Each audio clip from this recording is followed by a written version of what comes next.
কোমল এবং ভীষণ কিউট এই যে বাচ্চাটা ঘুমাচ্ছে। তখন বাজে প্রায় রাত 10:45।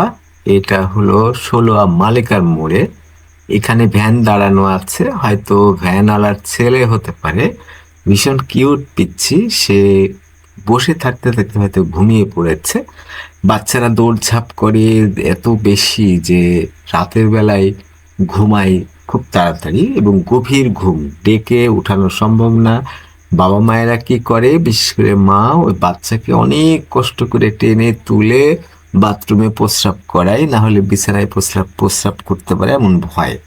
তেমন কোমল, বোঝা যাচ্ছে না সেটা কেন এরকম হলো। সে কি আসলে বসেছিল, নাকি অনেক সময় আবার এরকম হয় যে গাড়ি চলতে চলতে ঝিমানোর ভাবটা বেশি আসে। অনেক বাচ্চাই আছে যেই মাত্র গাড়িতে উঠবে, গাড়ি একটু চলতে শুরু করবে এবং ঘুমিয়ে পড়বে। সেটা মোটরসাইকেল অনেক সময় বিপজ্জনকও হয়। সামনে বসে থেকে আপনি মোটরসাইকেল চালাচ্ছেন, সামনে বসে থেকে সে ওখানেই ঘুমিয়ে যেতে পারে, এমনটা হয়। সতর্ক থাকা খুবই জরুরি।